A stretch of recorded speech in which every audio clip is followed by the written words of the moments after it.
Hello, and welcome back, guys. I am Desi Ernest, the host of the Freedom and Prosperity Podcast, and I want to thank you guys for joining me again today for today's episode. I am really excited. I'm going to be talking with a fellow San Diegan here. His name is Bill Hammett, and we're going to be talking about Bill's story. And I think you guys are going to find his story enlightening.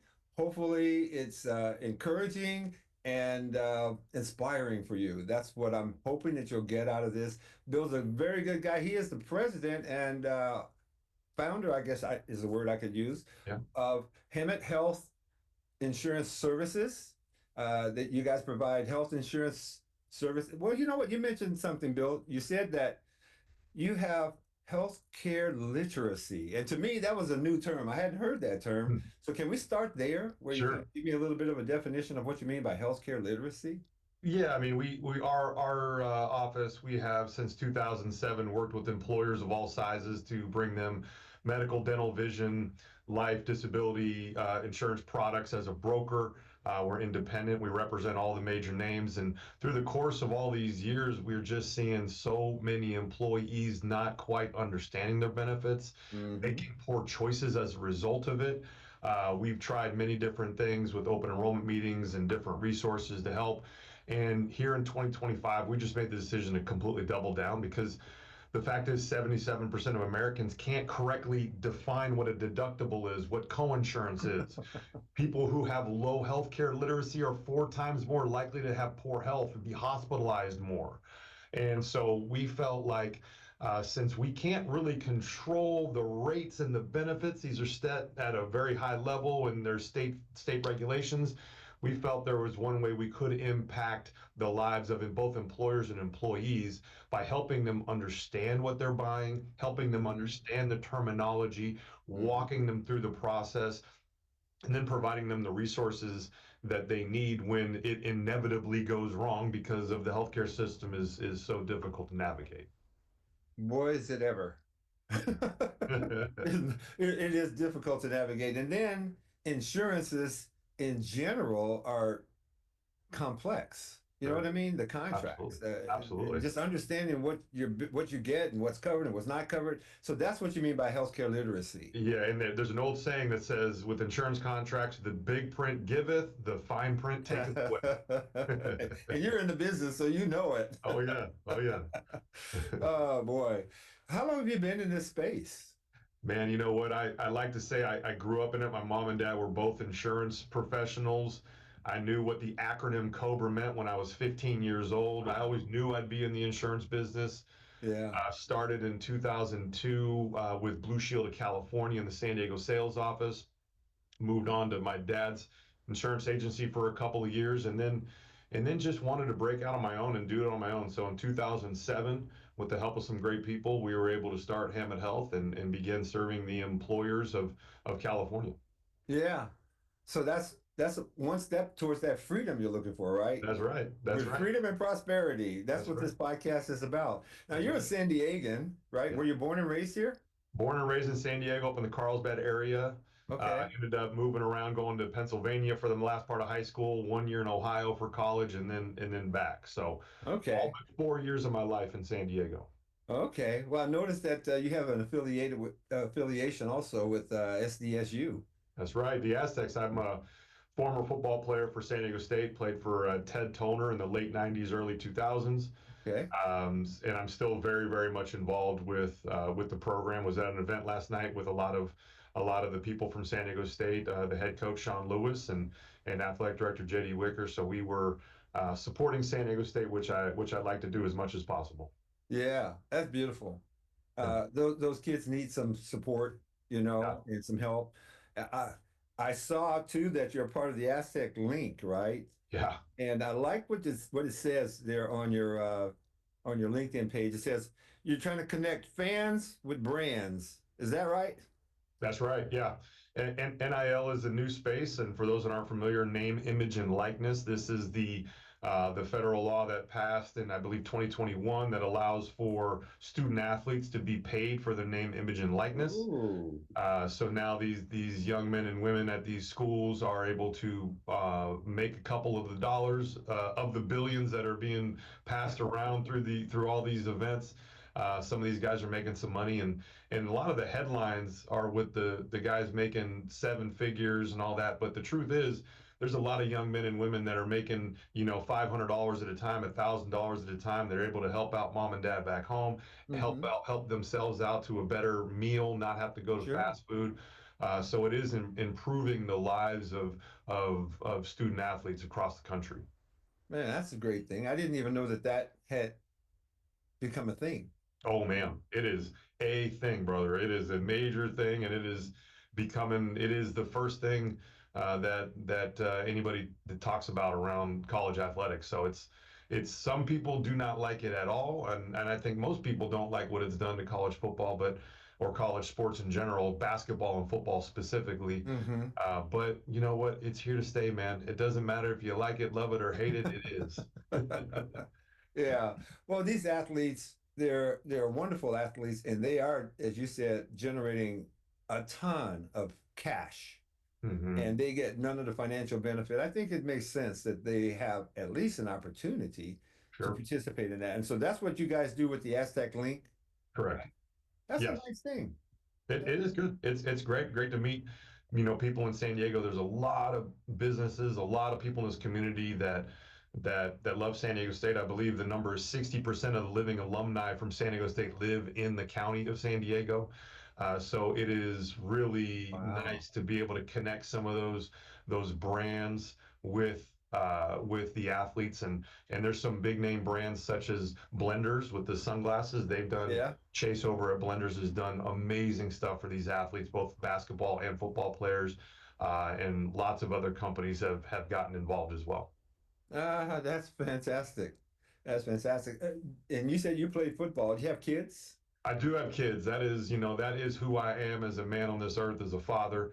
I've got two daughters, ages 14 and 12. I have a stepdaughter as well, who's 17, who's preparing to go to college. Oh boy. We are in the thick of it, man. We are in the thick of it. Sports like crazy. We're playing volleyball and basketball right now. Yeah. So but I love it because one day I'm not gonna be invited to these Catholic League, basketball games. There'll be no more PTA meetings, and so Yeah. I'm just trying to drink it all in. Yeah, yeah. I feel sorry for the guys that don't quite get that, right? You Yeah, seem to really yeah, get it that these days are short, but they are yes, precious. yeah, And boy, like you, I did all that I could to make it to those special events and anything that I could having to do with my four kids, yes, whatever was going on. exactly. It's and it's paid off. I have a pretty good relationship with all of my kids. They're and their kids because I have grandkids too Oh man, nowadays. So lucky you. That's the best job in the world. I heard is grandparent. you'll get there. You got three girls, That's so right. yeah, That's right. you'll certainly get there. I That's have right. two and two, but being a Yeah, grandparent has been a blessing, a major blessing. One of yeah. the things that I did, my wife and I did about 3.5 years ago, we started a family trust, right? And we put Great. we made all of our kids and grandkids beneficiaries of the family trust, which is nice, I Yeah, mean, I didn't grow up in I don't want a bunch of spoiled trust fund babies. And so we put some restrictions in there, but sure. we did some things and we used insurance, by the way, to help subsidize, to help Sure. grow our wealth, right? Life Yeah. insurance. I don't know if you sell life insurance. Do you sell life? I do, yeah. I mean, there's kind of two paths with life insurance, right? There's the real I want to protect my family against financial ruin in the case of my untimely death, and that's it. That's a Mhm. term life type of policy, right? Really basic, low monthly annual costs. Protect your family in case the breadwinner or anybody in the family were to Sure. pass away unexpectedly. And there's kind of the other path, what you're talking about, which is financial mechanisms, which is investment vehicles tied to life Yeah. insurance. I don't get into that. I leave that to the smart people. I'm just a dumb ex jock that knows how to sell the basic stuff. But whenever someone talks about life insurance, I'm like, all right, tell me where you're at. Are you here where you just want to protect this Yeah. low price, or do you want to use this as a financial tool to do other things? And if it's a financial tool to do other things, that's where we go other places. But for Sure. friends that just want to protect their wife and pay for the house and college in case they pass, or for business owners that need key man life insurance or buy sell agreements funded by some basic policies like term life, that's the kind of life insurance I do. Yeah. Well, I think we need them both, Sure. in my opinion. You know what I Yeah, for mean? sure. I've got I've got the investment part of it in our portfolio, but also, um, like you said, I also have just some basic insurance, not term, but Sure. basic insurance is not a part of that overall long-term plan, Great. Yeah. multi-generational plan. Yeah. Yeah. Yeah. Yeah. So, and those insurance contracts are complex too. Seems like insurance is just complex. It really is, and ultimately, it kind of needs to be. Maybe it's too complicated, but we are talking about, especially in terms of a health insurance contract, unlimited, payouts, right? These are multi-million dollar contracts potentially, right? Yeah. You have a premature baby in the NICU, that's $1 million. You have long-term health issues with cancer or with long-term hospital stays. Yeah. These are seven-figure expenses. And there's people, trying to abuse the system left and right. And so for Yeah. those reasons, we do need the protections, but you got to think that there's a way to make this easier on the consumer. It's just too bloated. There's too many different rules, and it really inhibits people accessing the care they need because they throw their hands up and they say, "I don't know." And that's where our office can come in and is be that advocate, be Yeah. that person that can step in and say and hold these insurance companies accountable because ultimately what we sell is nothing more than a promise to pay. There's a cute ID card and there's all Yeah. these summary of benefits and stuff like that, but it all boils down to a promise to pay. And when our clients feel like that promise is broken, we get off on jumping in and going through the 130 Oh, pages of the fine print and calling these Fortune 100 companies on their stuff and saying, no, no, no, it says right here on page 136 that you pay in this event. wow. And You so that's actually do that, huh? Oh, for sure, yeah. The Control F button on PDFs is very helpful to be able to quickly find things. But it is a different language. This insurance language is a little different, and if you're a plumber or a salesperson or whatever it may be, you don't speak the language. We do, and everybody on our staff understands. And when I hire anybody, it's incumbent upon us to utilize this knowledge to better people's lives. Well, Bill, I have to tell you, I've purchased insurance all my life, pretty much, all my adult life, right? I've never really heard another person say what you just said, and that is how you don't just sell a policy and we never hear from you or see you again. Yeah, no. Sounds to me Yeah, like you're there like an advisor.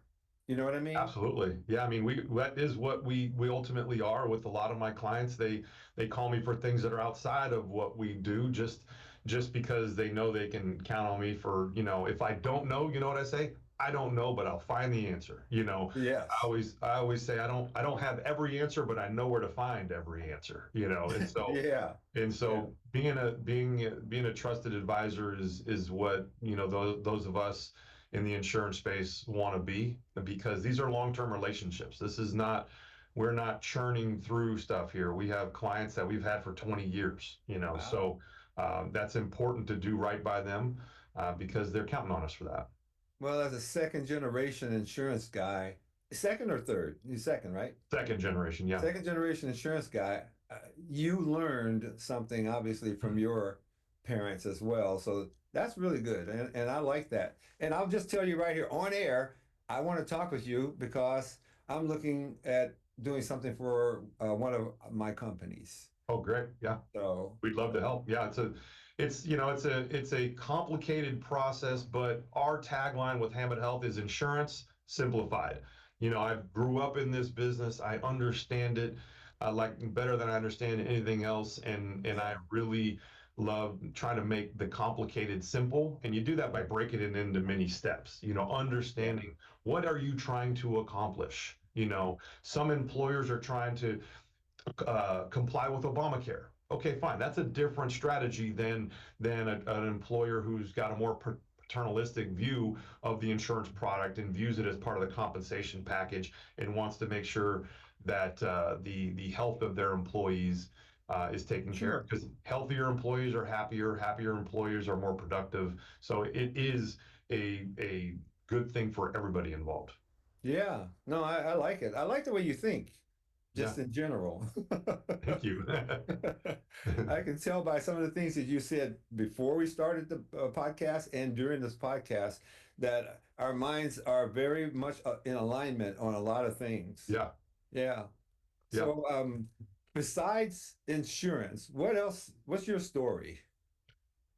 Yeah, I mean, my story is one of I've been a lot of places. I never was at one school from kindergarten through college more than 3 years.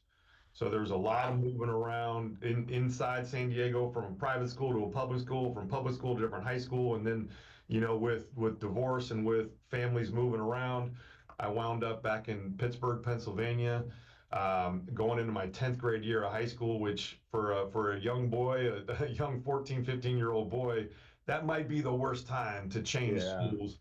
And I Yeah. was going to a place where, nobody was new there. I was the only new kid in that high school for the entirety of the time I was there. Luckily, I could catch touchdowns. That made things a little easier for me in my social life. But then after high school, had lots of different offers to play college football in many different Oh, places. wow. Decided to go to the University of Akron. I never really viewed myself as an NFL type of player. I thought I was a really good high school player. I thought I could have a fun time and a good experience in college, and so wanted to go to the University of Akron. Fell in love with the coaching staff there. Immediately got hurt. Coaching changes. Things changed completely about my situation there, and so Yeah. I made the very tough decision to leave some great people at the University of Akron that I still am in contact with. Left there and came back to San Diego. Played junior college football, and in the first quarter, the second catch, I was a receiver. The second catch of the first quarter, tore my MCL and laying there on the ground, thinking, "Why did I leave? I left a Division I scholarship. Now what am I going to do?" Ended up having a great career at Grossmont College and had a lot of different opportunities at different schools, different places. The Yeah. only place I wanted to go was San Diego State. My dad played for Don Coryell at San Diego State, so I didn't Yeah. want to leave again. Yeah. What's funny is I had offers from most everybody in San Diego State's conference, lots of schools. I had a really good career at Grossmont, and the Union Tribune came out to do an article on me, and they said, "Where do you want to go?" I said, "It's funny. Where I really want to go is the only place I haven't been offered, and it's the hometown team." San Diego State. Well, that was the headline. And Oh, by 8 a.m. that morning, head coach Ted Toner was on the phone with me, inviting me to come in. By 9 a.m., I had a scholarship offer. So, oh my and then goodness. I told him, guess what? I told him, I said, I have to think about it. He must have been Um, like, this kid blows me up in the paper and then's got to think about it. Oh, really? So then I went there and loved San Diego State and still love San Diego State. Yeah, yeah. San Diego State's a great school. You know, Yeah. my partner, Patrick Franz, his dad was athletics director over there. His name was Ed Franz. I don't know if you Oh, ever I did not Franz. know him. Yeah, No. he passed on now, and he was probably before your time, that he was doing that. Sure. But it he loves the school as well, and uh, Patrick spent a lot of time there, and attended there a little bit too. I don't think he graduated from there though. But Hmm. yeah, it's a good. I don't know the school that well. I didn't go to college here in San Diego at all. I went in Illinois. I was raised in Chicago. I didn't Yeah. move to San Diego until I was almost 40, you know. Okay. Yeah. Yeah. And Well, so, well, welcome you. Well, if you did go to San Diego State like I did in the late '90s and early 2000s, and you go back there today, it doesn't even look like the same school. no kidding. So these universities, UC San Diego and San Diego State, I think are two of the biggest developers in the entire state of California. So lots of projects there, including the brand new Snapdragon Stadium, which opened, and I was lucky enough to be invited to be a part of the ballot measure, Yeah. Measure G, that got SDSU West approved. Yeah. So I was a part of that. I love politics and policy. Well, I don't love politics as much, but I love policy. Sure. And I love that whole environment. Spent a lot of time. I was the president of the Insurance Association in San Diego when the Affordable Care Act came into place, and spent about 10 years going to DC and Sacramento and meeting with our elected officials to Wow. try to usher forward what we knew was going to be healthcare reform but how do we do this in a way that is business friendly, that does accomplish the goals of getting people insured and lowering the prices? And Hmm. I'm not sure how much we were successful in all of those lobbying efforts, but it's Yeah. fascinating. The political system is fascinating. Yeah. It's difficult to influence these politicians. You know what I mean? Oh yeah, It's difficult. Uh, yeah. or maybe it's just expensive. I don't know which it It's is. well, it's expensive. They say if you're not at the table, you're on the menu, right? So I've that's never heard that. well, yeah, that's why you gotta give. I mean, it's any Congress person has got thousands and thousands of constituents, but only a couple of hundred people that are donating money. And of those couple hundred people, it's a dozen or two that are able to really influence everything. So Sure. little discouraging at times, but these are good people trying to do the best they can. This is a complicated country with complicated problems, Yeah. and healthcare is one of those complicated problems that they try to address. Yeah. Well, I'm going to become more literate with your help with the whole issue of healthcare. And then I want to introduce it into my company, Sure, uh, yeah. into our primary company. Well, for you and for those of you listening that run businesses, we do custom healthcare literacy programs for employers using the technology they have in place and the technology we have. So if you've got an intranet where people are going to all the time, we can put together stuff specific to them, Hmm. videos that will walk people through the process. Obviously, the open enrollment meetings and making ourselves available throughout that Hmm. decision-making process, and really trying to meet these employees where they're at. Yeah. Because we know from our standpoint, when an employee doesn't understand what they're doing, 36% of people avoid care because they don't know what they're doing. Okay. Hmm. That's not good. When people don't know what they've chosen or what they're doing, that raises the noise in the HR department. In the HR department, for all you business owners, including you, Desi, there is no revenue coming out of that HR department. We're Right. already overworked and underpaid there. And so, what our goal is to help employees better understand what they bought, why they bought it, and how to use it so that HR can do the good business of what they need to do, from all the wage and hour compliance stuff they got to do, Hmm. from being the people center that they are, and not dealing with unnecessary hiccups, Yeah. problems, Yeah. complaints from employees on this stuff. Yeah. Yeah. If you can lower the noise level, as you to use your term, it absolutely makes a difference, Yeah, you it know, does.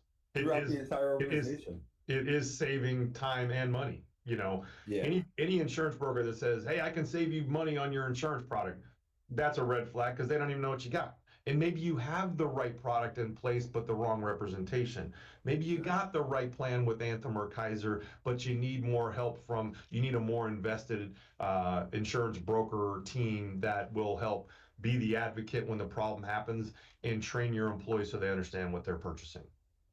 So you start with something like an assessment, I assume, right? To Correct. see Yeah. where we are. Yeah, tell me about, what you have currently in place. Why do you have this? How much Hmm. of the premium are you paying? Is Hmm. that working for you? What Hmm. kind of talent are you trying to attract and retain? What companies are you competing with to Hmm. get this talent? Do we need to have a really robust benefit offering in order to compete with those companies? So engineers, law firms, biotech, Sure. people competing with unions, right? Union benefits are really great, and we've got some clients that compete with those unions for For projects, and we talent. need to beef those things up. But then you Hmm. have other companies that, real low margins, restaurants, stuff like that, where they want something in place because they want to help their employees, but razor thin margins. There's not a lot of extra money there to pay for stuff. So how do we solve that problem? How do we put together something that answers employee needs while being budget friendly to the employer? And then we go from there. I like it. Yeah. Sounds like you guys are the right people to come in and help steer these decisions because Yeah. those of us that are I'm good at what I do, but I don't know what you do. Yeah. I mention this book oftentimes on my podcast. I read a book, it's called Who, Not How, Oh, by, I think it's by Dan Sullivan. And in that book, he talks about aligning yourself with people that are good at what they do and let them mhm. do what they do and I stop love trying it. to figure out how to do stuff on your own. And even if you figure it out, the first time you do it, you're not going to do it as well as this person who does it all the time. Correct. You know Or as what I fast. mean? Or as fast. Or as fast, yeah. Yeah. Or Yeah. as inexpensively. It's just not a good idea. And I Sure. spent most of my life as a one-man show, really just doing everything, you Sure. know, and or trying to at least to do Sure. everything. Yeah. Yeah. And ruined my first marriage Yeah. because I was just never present. Hmm. Ruined relationships with, friends and other family members, and it just didn't it never worked out. Yeah. And once I read that book and I understood, okay, let me just focus on what I'm good at. Totally. Let the And pros be pros in their lane, stay in your yes, lane. Yeah. yes, And that is absolutely who we are, is we are the employee benefits side of things, very, very sharp focus on medical, dental, vision, life, disability, and yeah. then workers' comp, liability. We've got fantastic partners. Refer that stuff to retirement. We don't do that either. We are laser focused on something so that we can be stone cold I experts. love it. I love it. See, Yeah. that's what I'm talking about. You guys that are watching, some of you have your own businesses, some of you don't have your own business, but I guess you can help them, even just families too, I assume, Sure. right? We work only with businesses, but I will Yeah. tell any of your listeners here, feel free if you're looking for expert insurance help, even if it's not something we do, if it's individual and family, if it's Medicare, if it's employer sponsored coverage in Georgia, we have contacts through our national I love association it. of fantastic people like our agency that can help you. So we're happy to help direct and get you in touch with the experts you need if it's not us. I love it. I love it. And that's a perfect segue as we wind this down here. So, Bill, how can people reach you? Yeah. So hammetthealth.com, HAMMETT health.com is our website. There's a Hmm. contact form there. I'm happy to help you there. You can find me directly at bill@hammetthealth.com. Happy to help anybody through email. Love it. Set up one-on-one appointments to talk through whatever is on your mind from an insurance standpoint and get you the help you need. Hammett Health, Hammett, right? That's right. That's right. HammettHealth.com. Doc.com. Okay, that's easy. It's easy. I like it. I like it. Any final comments or remarks that you might want to share with folks that are out there, Bill, whether it's business or not? Yeah, no, I mean, I just, from the business perspective, like you said, lean on the experts. If you've got a great insurance broker, appreciate them. If you want a second look at something, we're always happy to help. We always have the same offer to any employer that comes to us. We know you have a relationship with another provider. We respect that relationship, and we would never ask you to change it unless we can do two things. Number one, prove there is a better option for you out there, a way that we can meaningfully improve your benefit offering. And number two, that we're the best ones to do it for you. If we can't Mhm. do both of those things, then we will shake your hand, give you a high five, tell you to keep doing what you're doing, who you're doing it Yeah, with. But otherwise, it's always good for businesses to look around and make sure they got the best thing in place for them and the best representation. Because with health insurance, it's two different things. Like I said earlier, you might have the right product, but the wrong representation. So it's two different decisions. yeah, yeah. I never heard anyone say that before, but I get it. Yeah, Yeah, sure. I certainly get it. Well, thank you for that, Bill. So, Yeah, you guys, if you guys are out there, you're thinking about health insurance for your company, then of course, reach out to Bill. And he and his team will be happy to sit down with you guys and just do an assessment, see where you are, and make some recommendations. And I think that you won't be disappointed. You can probably, Bill, I like to say people do business with people, not businesses, right? They do sure. business with people. Absolutely. I don't know about you guys, but I can feel that this guy is legitimate. He seems real to me. So that's why I said on air, I'm going to be talking with Bill about working up something for our firm. Uh, Great. and I mean that. And By the way, guys, if it turns out that he's a schmuck, I'll let you know that too. And follow-up episode, yes. Yeah, we'll do a follow-up episode. As a matter of fact, we'll bring him back, and then we'll tell him you're a schmuck. Right. Okay. If you find that out, I welcome it. Oh, well, thank you a lot, Bill. I really do appreciate you coming on here today and Thank you. sharing your story with us. I find it is funny, it's fun, and this has been a very nice interview. I appreciate you today, Bill. Thank Thank you. you, Desi. I appreciate the opportunity to come on and be a part of this.